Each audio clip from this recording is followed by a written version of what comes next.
Would you please rise and join me in the Pledge of Allegiance? I pledge allegiance to the flag of the United States of America and to the republic for which it stands, one nation, under God, indivisible, with liberty and justice for all. All right, thank you everyone for being here this evening. Jody, could you call the roll, please? Dennis, Here. Harold, Here. Hollenbaugh, Here. Musgrave, Here. O'Dorisio, Here. Phipps, Here. Robinette. Here. Okay. It's my understanding that we have a very special recognition this evening. So, Good evening, and thanks so much for letting me be here. My wife says I've never seen a microphone that I didn't like, but I promise not to start doing karaoke or anything. We have important business here tonight. I'm Stephen Ledbetter. I'm the commander of the Veterans of Foreign Wars Post 1148 here in Bowling Green. And I'm joined by some of our distinguished members tonight, our quartermaster, the president of our auxiliary. You may have heard of Mr. Greg Robinette. He's also one of our proud members. Each year, the Veterans of Foreign Wars likes to take some time to recognize tremendous public servants that positively impact our local community, whether that's one of our great educators or a first responder. And we're fortunate to have many of these outstanding public servants that help make Bowling Green such a great community, as we all know. Last month, I was privileged to present the VFW Teacher of the Year Award at the Bowling Green High School Veterans Day program.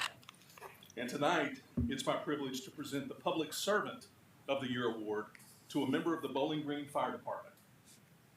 Tonight's recipient of the VFW Public Servant of the Year Award is firefighter, paramedic Michael Brown, who has been a member of the BG Fire Department since 2018.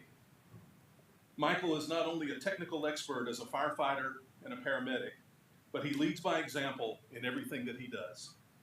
He is the first to volunteer for extra tasks, and he mentors the new firefighters when they join the department. In his spare time, he volunteers to support multiple community events, such as the BGSU Food Drive, the Black Swamp Arts Festival, and the Dave Molnar Memorial Golf Tournament. VFW Post 1148 is honored to present this award to Michael Brown this evening, and we will also make a donation on Michael's behalf to the Hope for the Holidays Toy Drive. Please join me in congratulating the VFW Public Servant of the Year, Michael Brown.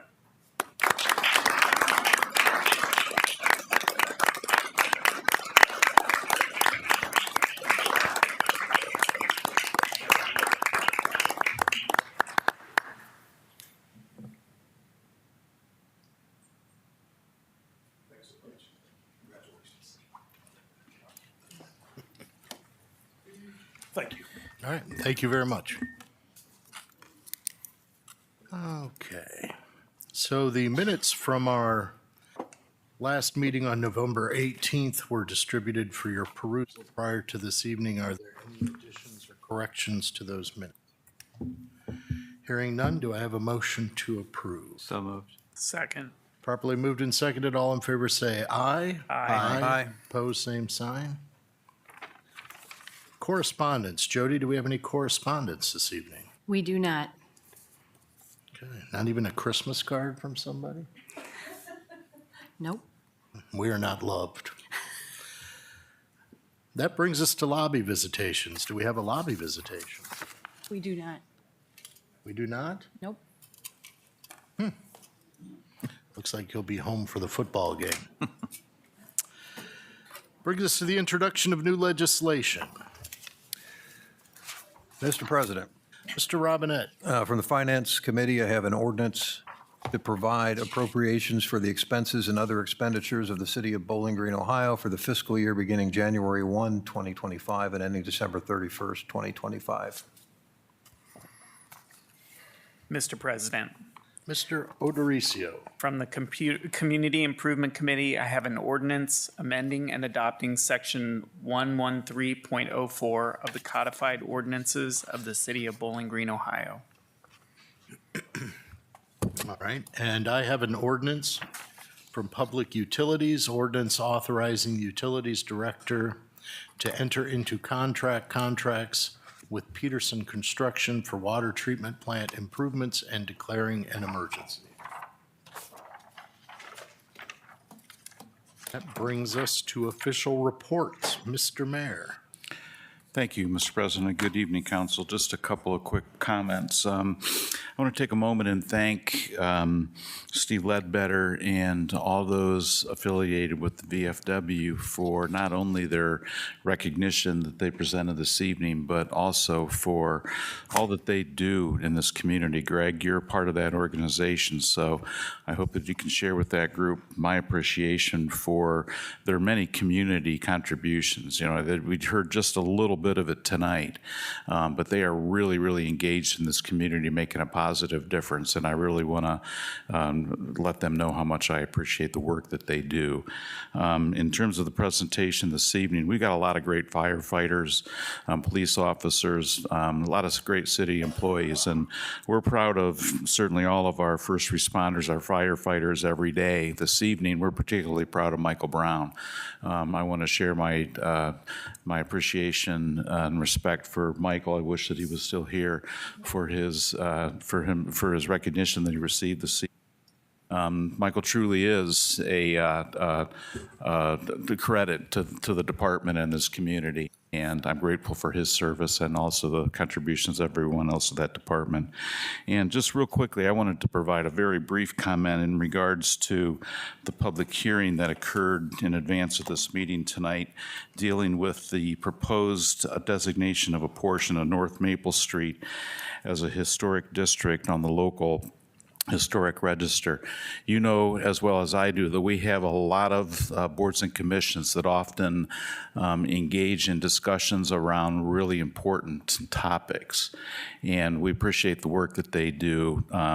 This work that is this proposed piece of legislation being discussed by council this evening is a result of a lot of work, a lot of hard work by the Historic Preservation Commission, and I just wanted to take a minute and share with them my appreciation for their works. They have been really, really dedicated to this particular action. They've been very diligent. They have been detail-oriented. They have really, really been careful. They've communicated. They've held hearings. They've been very inclusive, and I think that this is a credit to that commission and all those involved in it. It's a really important piece of legislation. So I just think it's important that when one of our boards or commissions that we know are comprised of citizens that live here and volunteer their time, come up with an initiative such as this, that it's important for us to maybe step back up for a minute and recognize their contributions. So that's all that I have this evening, subject to any questions that you may have. Are there any questions for the mayor this evening? Thank you very much. Thank you. Municipal Administrator, Ms. Treader. Good evening, Council. I have invited a department head this evening to share some information with you, but before I turn it over to her, I wanted to see if you had any questions for me, and also note that City Attorney Brown and Public Infrastructure Director O'Connell are not here. I will try to answer questions if I can, if you have anything for those areas as well. Any questions for Lori this evening? Okay. All right, thank you. I've asked HR Director Michelle Ish, someone you're familiar with, to join us here this evening to give you an update about the city's Human Resources Department and some of its employees. So Michelle, thank you for being here. Take it away. Thank you. Thank you all for having me here tonight. I will try to be brief. I know most people aren't excited to hear an update from HR, so I'll try to make this as exciting as I possibly can. The first thing that I wanted to share with you was just some statistics on some of the movement of employees that we've had in 2024. In terms of hiring, we have hired 44 permanent regular employees. 4 of those were due to new positions, and 40 of those were due to replacements or vacancies. We also hired, I shouldn't say we, I want to give a little bit of a shout out to the other half of the HR team, Michelle Fitzgerald, who's with us tonight, who single-handedly hired 70 seasonal employees for Parks and Rec this year. So in addition to the 70 that she hired for Parks and Rec, we had 2 additional seasonal employees for a grand total of 116 employees hired in 2024 year to date. Separations from employment. We had 21 separations of regular permanent employees. 14 of those were resignations. 4 of those were retirements. 2 were terminations, and 1 unfortunately was due to death. We then also separated from 72 seasonal employees for a grand total of 93 separations in 2024 year to date. Just to give you a little rundown of who those individuals were, who those positions were that we hired for. The 4 new positions that I mentioned, we added a GIS specialist. We added a sustainability and outreach coordinator that had formerly been combined with communications. We hired an acting judge, and we hired a senior planner. Not a new position, but it was a new fill. That position had been vacant. And then replacements, I'm only gonna list the ones that we had multiple replacements for. We hired 6 police officers in 2024, 6 Parks and Rec maintenance specialists, 6 wastewater treatment plant operators, 3 municipal court clerks, 3 water sewer equipment operators. And I'm going to pause for just a minute there to address Brian O'Connell had told me when we did the hiring for the wastewater treatment plant operator and the water sewer equipment operator that he cannot remember the last time we were fully staffed in those 2 roles, and 2024 brought us there. We are fully staffed in both of those roles, so that's pretty exciting. We also hired 2 firefighters, 2 tax specialists, and 2 customer service specialists for Parks and Rec. That was for police and fire. As you may be aware, that's a pretty elaborate process for recruiting and hiring for those 2 departments. So just to touch on that a little bit, we had 4 police postings. 1 was a request for lateral. We did get 2 lateral transfers for our police department, so I think that speaks pretty highly there. And then also 2 fire postings, including 1 that we have up right now. I'm going to move on unless somebody has a question on either hiring or separations. If not, I'll just keep going. Okay. We also in 2024, I'm sorry. Jeff has a sorry. question. Have we filled the senior planner position in the planning department? We did, yes. Excellent. Thank you. Started about a month ago, 3 weeks ago. Yeah. So in 2024, we successfully negotiated 5 union contracts. You guys talked to me about each and every one of those, so I won't go into a lot of detail, but just a recap. The first one was the IAFF, which is our fire union. Second, BGEO, Water, Sewer, and Public Works. Third, BGPPA, which is our police patrol. BGPCOA, which is our police command. And finally, BGMEA, our electric division. Next, and probably one of the biggest things that I've worked on since starting with Bowling Green, and it was pretty important to me right up front, was working on our insurance benefits. So we did quite a bit with our insurance benefits this year. I'm just going to hit the highlights for you. Our pool, Borma, initiated a change in carrier from Aetna to Medical Mutual for 2025 due to a 13% increase that we were looking at. That would have been our 3rd consecutive year of double-digit increases for our employees. So looking at switching carriers was a welcome change for us. Bowling Green then elected to increase our plan options for our employees from 1 plan to 3 plans, including 2 which are less expensive for our employees to select the plan that's right for them, including less expensive plans. We introduced a health savings account for the first time for our employees, for those in the high deductible health plan. And I was excited to say we had 20 participants in the first year, which for me and my experience with high deductible health plans, that's that's a great turnout, great participation there.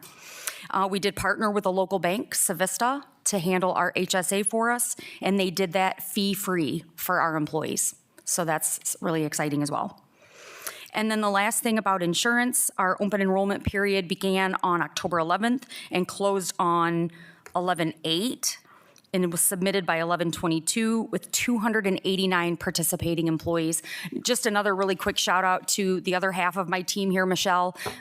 Because of this being a new carrier and an open enrollment of all employees, it was pretty extensive. I think last count, she entered over 860 employees and family members into the health insurance piece. She did health, I did dental and vision, and as a team, we got that done in a timely manner, and I'm really excited about that.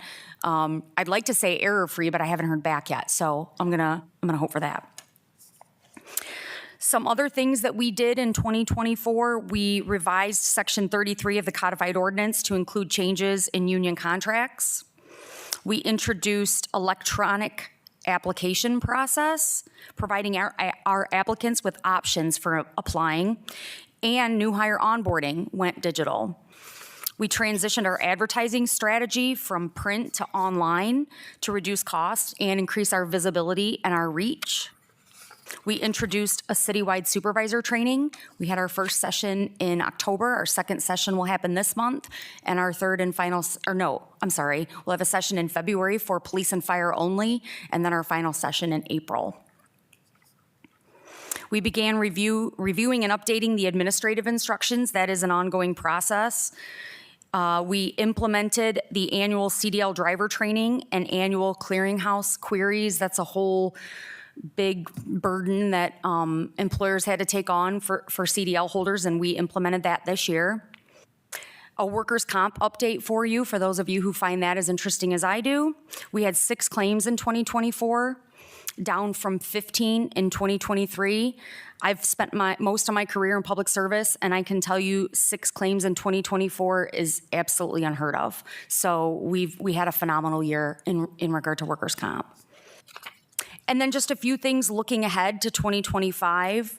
We are working to put together and conduct a wage study for our non-bargaining staff, since we did 5 different wage studies last year during those union negotiations for those employees, those categories of employees. This year we'll do something for the non-bargaining staff. We are updating the job descriptions for all non-bargaining staff. We are looking to implement an electronic open enrollment for next year. We had hoped to do that this year, but with the changing carriers, we weren't able to accomplish that. But that's a goal for next year, to streamline that process. And then just a few openings we have on the horizon that we are either just posting for or will be posting for in looking ahead. A capital projects manager, a project engineer. We will have police officers starting in 2025.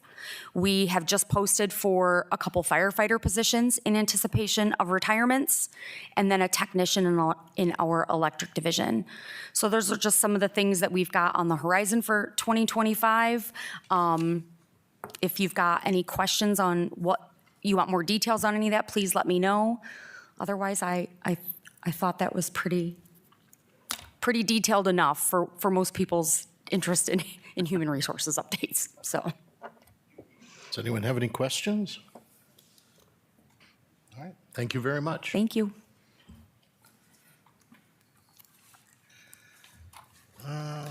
Looks like that will conclude our official reports for this evening. Council committee reports. Mr. President? Ms. Phipps? Before tonight's council meeting, we had two required public hearings. The required public hearing on ordinance 9233, which was the North Maple Historic Designation, and also on ordinance 9225, which were the various suggested changes to our zoning code. Any others? I'll just take this moment to throw some reminders out there. Let's see. There is a committee of the whole meeting on Thursday, December 12th at 5 PM to receive the design consultant's report on public safety facilities. There is also a public hearing on Monday, January 6th at 6:30 to discuss ordinance 9241 and 9243. That brings us to the reading of legislation.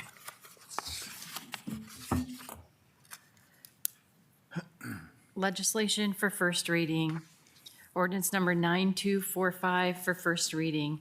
Ordinance to provide appropriations for the expenses and other expenditures of the city of Bowling Green, Ohio for the fiscal year beginning January 1, 2025 and ending December 31, 2025. Ordinance number 9246 for first reading. Ordinance amending and adopting section 113.04 of the codified ordinances of the city of Bowling Green, Ohio. Ordinance number 9247 for first reading.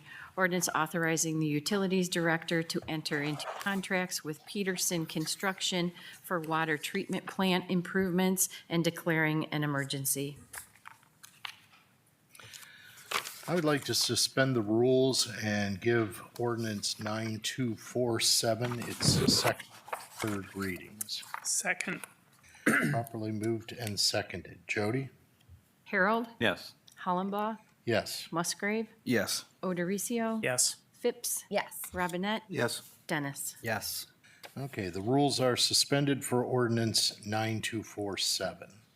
Ordinance number 9247 for second and third readings. Ordinance authorizing the utilities director to enter into contracts with Peterson Construction for water treatment plant improvements and declaring an emergency. I would like to adopt the emergency clause for ordinance 9247. Second. Properly moved and seconded. Jody? Hollenbaugh, Yes? Musgrave, Yes. Odericio, Yes. Phipps, Yes. Robinette, Yes. Dennis, Yes. Harold. Yes. Okay, the emergency clause is adopted for ordinance 9247. I would like to move to adopt ordinance 9247. Second. Properly moved and seconded. Is there any discussion? Okay, I will just point out that the reason for expediting this evening is that we had previously authorized for bids. The bids were received, but in order to be able to accept the bids in a timely manner, we have to give it multiple readings tonight, and that's the reason for the multiple readings. So, Jody? Musgrave, Yes. Odericio, Yes. Phipps, Yes. Robinette, Yes. Dennis, Yes. Harold, Yes. Hollenbaugh. Yes, so ordinance 9247 adopted. Legislation for second reading.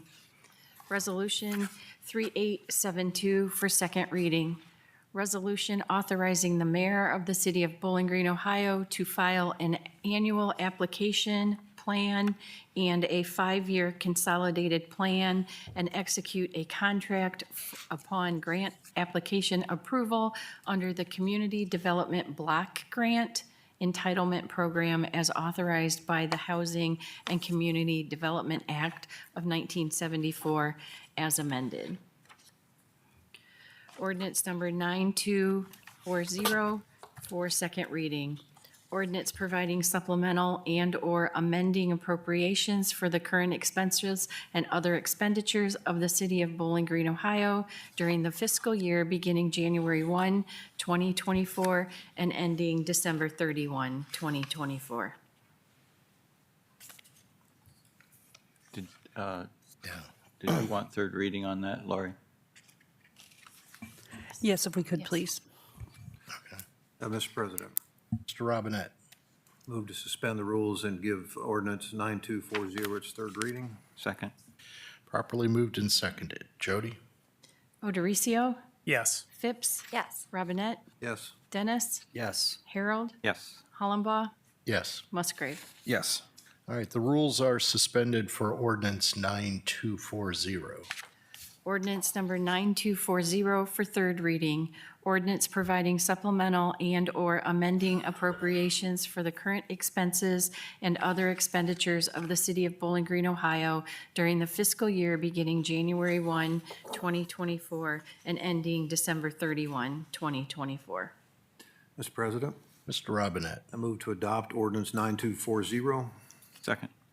Properly moved and seconded. Is there any discussion? Jody?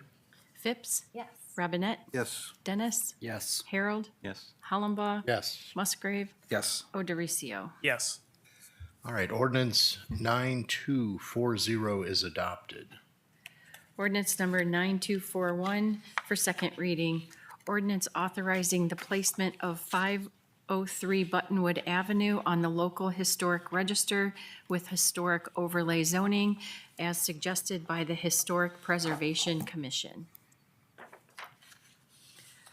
Ordinance number 9242 for second reading. Ordinance accepting annexation of approximately 18.87 acres of land in Center Township, Wood County, Ohio, from Ryan A. Rothenbuehler, agent on behalf of Hartung Farms LLC, petitioner.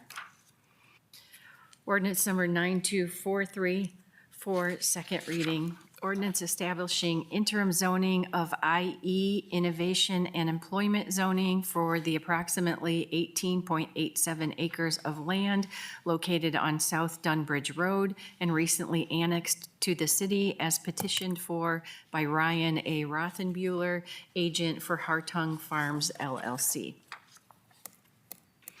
Ordinance number 9244 for second reading.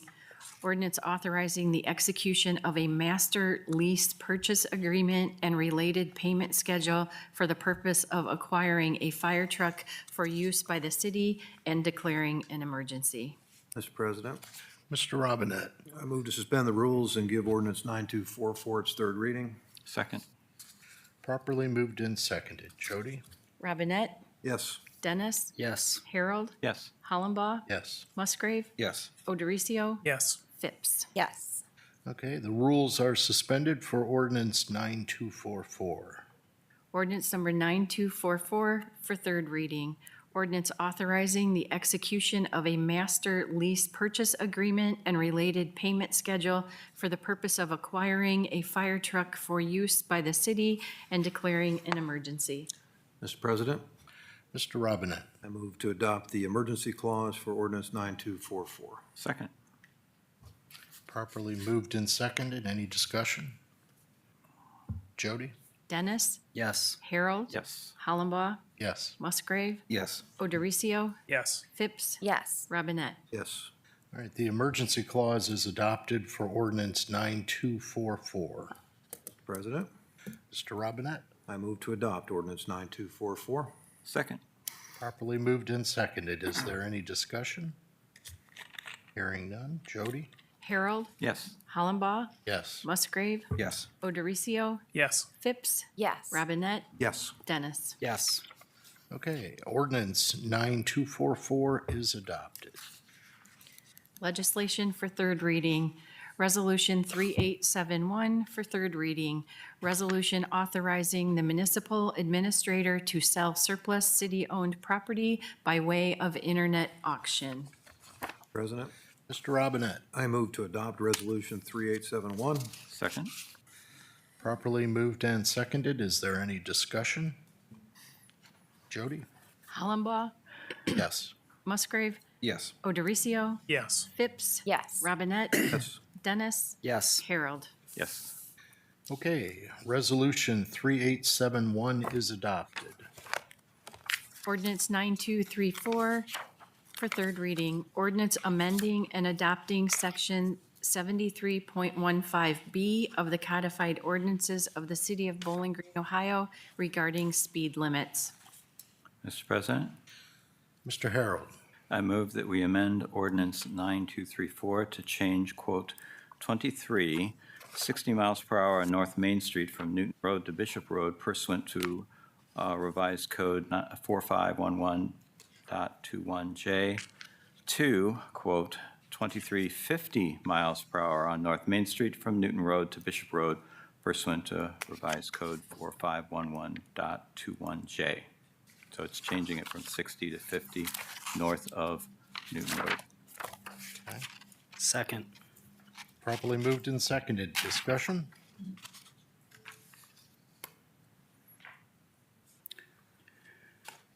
No discussion? Okay. Well, Mr. President, I obviously intend to support this, this amendment. I think that just a few short months ago, we passed a Vision Zero resolution, which I recall being unanimous. One of the items that is emphasized by Vision Zero policies is not basing your speed limits on the 85th percentile speed, which is what this recommendation would do. I think we have heard from an expert who came to speak to council that this would lead to an increase in severity of crashes in this area. I think there is ample evidence available that there would be a spillover effect, which would mean traffic in areas immediately south of this zone would be, there would be higher speeds. I think also probably most persuasive to me is that the city is getting ready to undergo some pretty substantial changes in this area. That would include the $550 million Abbott development, the $3.6 million shared use path that the city has already secured grant funding for, the addition of a stoplight, and we also heard that there were several factors that were not considered in the speed study, that are not typically considered in ODOT speed studies, which would include, most importantly, the presence of a school in this area. Taken together, I think at the very least, we should wait to increase the speed limit in this area until we get more information on what the full impact of some of these future developments are going to be. Mr. President, Jeff articulated it better than I would about the changes that are occurring and the idea of trying to forecast what would be needed after the changes. Forecasting's tough, especially about the future. And so maybe it'd be better just to keep it this way and then revisit it when we have more data. And yes, I was quoting Yogi Berra. All right, any other discussion? Jody? Musgrave, Yes. Odericio, Yes. Phipps, Yes. Robinette, Yes. Dennis, Yes. Harold, Yes. Hollenbaugh. Yes. So ordinance 9234 is amended. Mr. President, Mr. Harold? I move that we adopt ordinance 9234 as amended. Second. Properly moved and seconded. Is there any discussion? Jody? Odericio, Yes. Phipps, Yes. Robinette, Yes. Dennis, Yes. Harold, Yes. Hollenbaugh, Yes. Musgrave. Yes. All right, ordinance 9234 is adopted as amended. Ordinance 9235 for third reading. Ordinance authorizing the Utilities Director to enter into contracts for supplying annual inventory requirements, underground and overhead lines insurance, and sale of scrap materials in 2025. I move to adopt ordinance 9235. Second. Properly moved and seconded. Is there any discussion? Jody? Phipps, Yes. Robinette, Yes. Dennis, Yes. Harold, Yes. Hollenbaugh, Yes. Musgrave, Yes. Odericio. Yes. Okay, ordinance 9235 is adopted. Ordinance 9236 for third reading. Ordinance authorizing the municipal administrator and utilities director to sell or trade vehicles and equipment no longer needed for municipal purposes.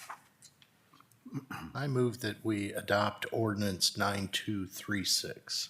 Second. Properly moved and seconded. Is there any discussion? Jody? Robinette, Yes.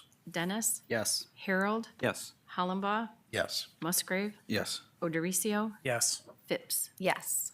Okay, ordinance 9236 is adopted. Ordinance 9238 for third reading. Ordinance accepting deed from Ohio Logistics LTD and dedicating the property for right-of-way and all municipal and utility purposes. Mr. President, Ms. Phipps? I move to adopt ordinance 9238. Second. Properly moved and seconded. Jody? Or is there any discussion? Jody? Dennis, Yes. Harold, Yes. Hollenbaugh, Yes. Musgrave, Yes. Odericio, Yes. Phipps, Yes. Robinette. Yes. Okay, ordinance 9238 is adopted. Ordinance 9225 comes off the table automatically. Mr. President, Ms. Phipps? I move to amend ordinance 9225 by substituting the revised exhibit dated November 22nd, 2024, that all members of council received this past Saturday, November 30th. Okay. I'll second. Thank you. Properly moved and seconded. Is there any discussion? Mr. President? Mr. Harold? These revisions, although I really, the point that I want to make is that we go through a process where we get input, and part of that is public hearing. And so I'm hesitant, unless it's a change that is related to what had already gone through the process of public hearing. I'm hesitant to make any kind of change that did not have the opportunity to go through that process. Regardless of whether it's a good change or a bad change, it's something added on at the last minute where people haven't had the opportunity to review it. For example, with respect to the hotel designation, it makes good sense, but we haven't heard from hotels, we haven't heard from the public on it. There may be some issues with respect to, do we want to expand it beyond the interstate area?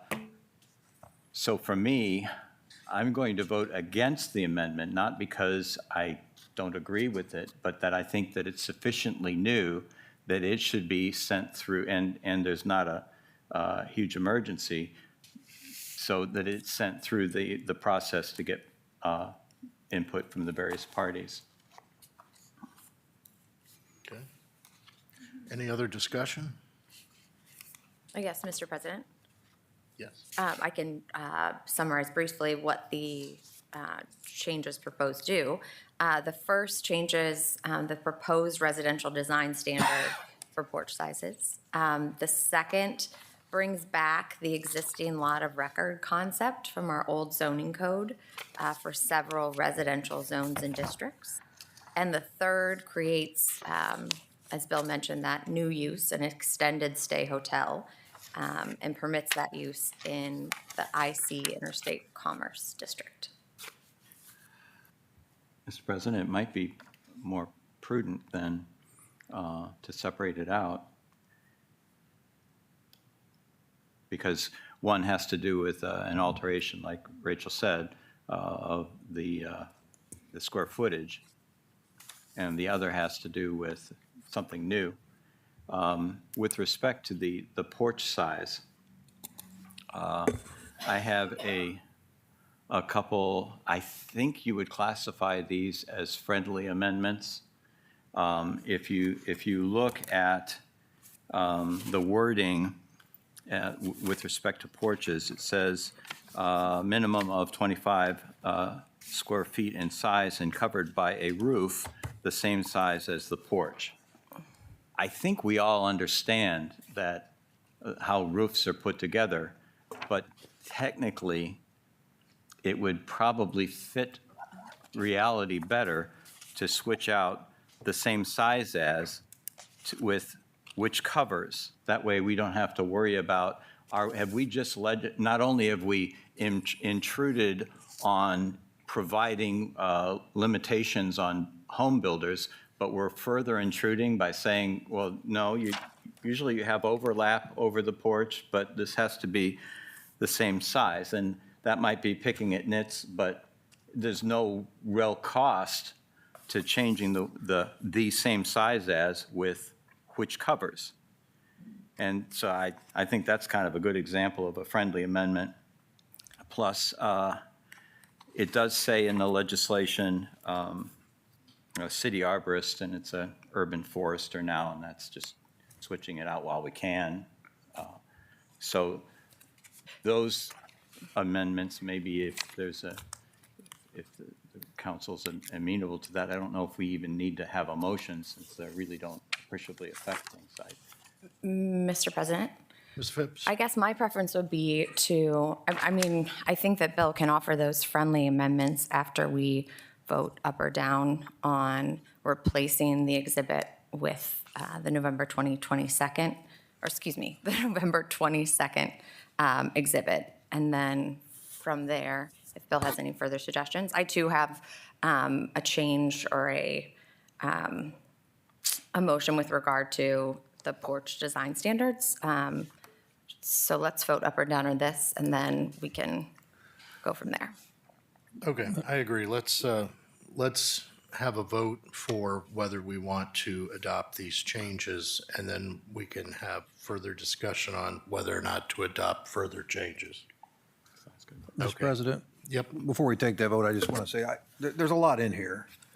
And I support almost all of it. I do not support the current language on the design standards for the porch. I think we've learned enough to know that we probably need to do a little more work on what that final language needs to look like.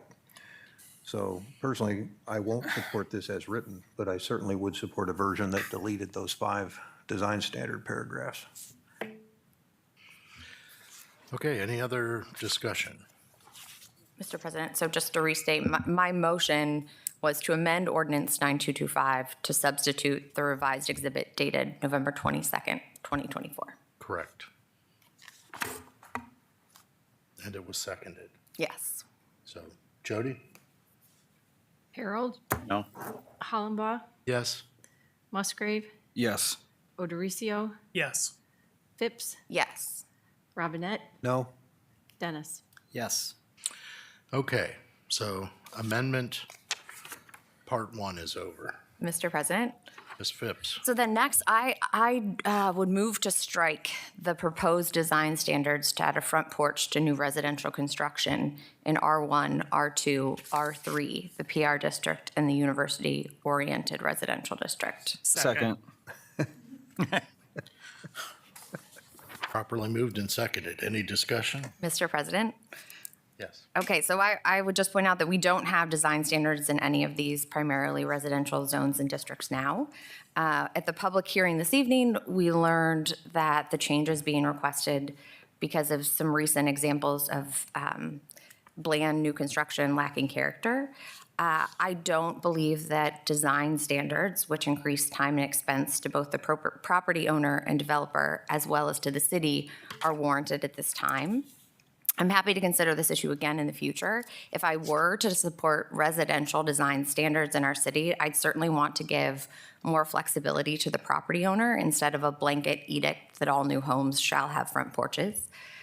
Those more flexible residential design standards would necessarily be more involved, more along the lines of the design standards for non-residential structures in a few districts and zones in our code right now. And those more flexible residential design standards would necessarily be more burdensome in terms of time and expense to the property owner and or developer, as well as to the city, which will many times need to seek outside counsel to determine whether our city's design standards are being met. So again, I don't think residential design standards are warranted at this time. To me, we are being asked, I believe, to legislate in response to a relatively small problem, if it's a problem at all. But I'm interested to hear how you all are thinking about this. So, Rachel, you're striking the front porches. In all of the, yes, in all of the proposed residential zones and districts listed, which are R1, R2, R3, the PR district, and the university-oriented residential district. Mr. President. Mr. Dennis? I would agree with everything Councilmember Phipps said. I think I have heard a few complaints about a few properties. I'm hesitant to create blanket standards that are going to raise the cost of housing, which is exactly what this would do. That only benefits the people that already own housing and is to the detriment of people that are trying to provide additional housing.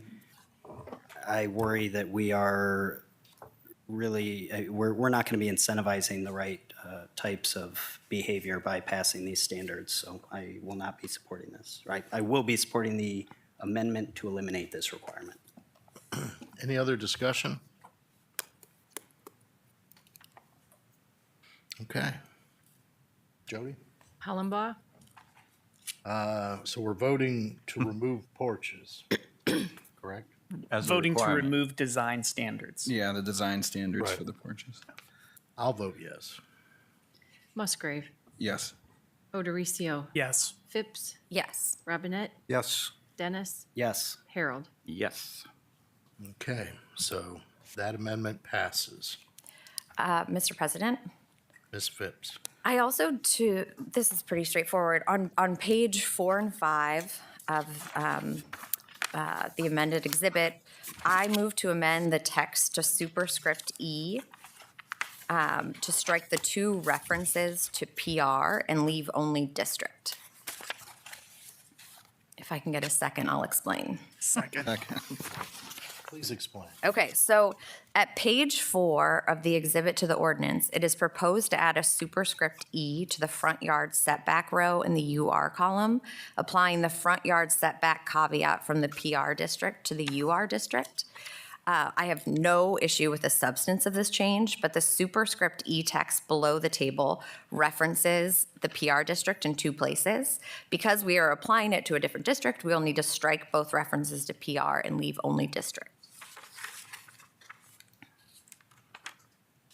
Both those references to PR are on page 5. So just removing the letters PR. Because it's not only applying to the PR district, we're making a change to apply it to universal residential oriented district as well. Any further discussion on that? Jody?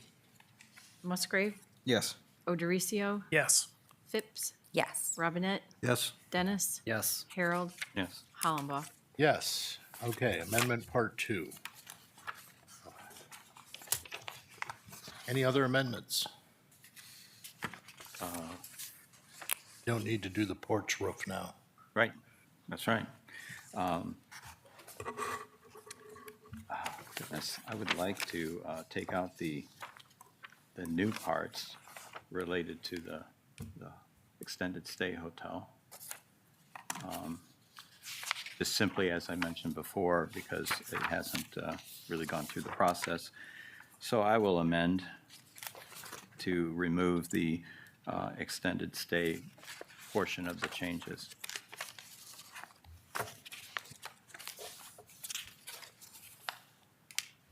All right, I don't think anyone's seconding that.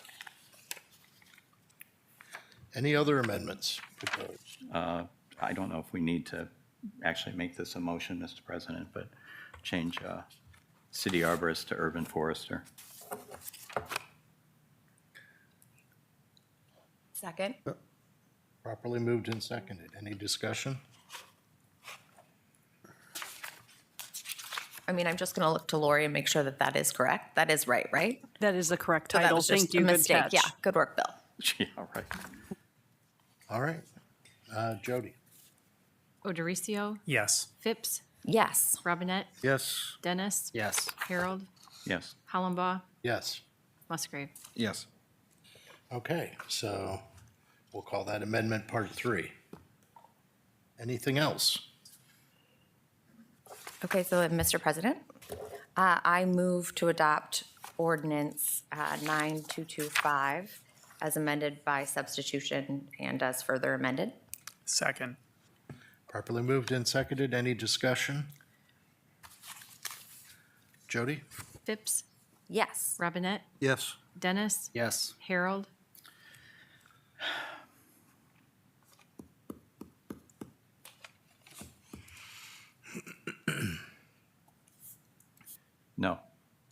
Hollenbaugh, Yes. Musgrave, Yes. Odericio. Yes. Okay, ordinance 9225 is adopted as amended and as substituted.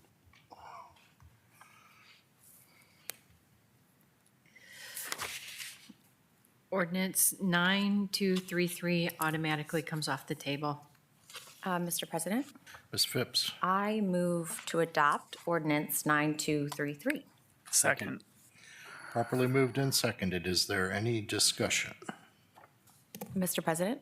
Ms. Phipps? I'll just mention here that at the Historic Preservation Commission public hearing on this designation request, a property owner in the proposed district asked several good questions about what renovations or projects would require an owner to seek a certificate of appropriateness. It is my understanding that the commission intends to expand their FAQs to address concerns and questions like those raised by that owner at the HPC's public hearing. And I would just like to take this time to encourage the commission to do so in a timely manner. It seems to me that the success of the North Maple District and future efforts to create historic districts will depend on the goodwill and participation of a district's residents, and an understanding of just what will be required of a property owner in advance will go a long way, I think. So I certainly intend to support this district, and I'm very grateful for everyone's work to get us to this point. But I just wanted to mention that I think there's some FAQ work left to be done. Okay, any other discussion? Hearing none. Jody? Robinette, Yes. Dennis, Yes. Harold, Yes. Hollenbaugh, Yes. Musgrave, Yes. Odericio, Yes. Phipps. Yes. Okay, ordinance 9233 is adopted. Is there any other business to come before council this evening? Hearing none, do I have a motion to adjourn? Second. Properly moved and seconded. All in favor say aye. Aye. Opposed, same sign. We are adjourned.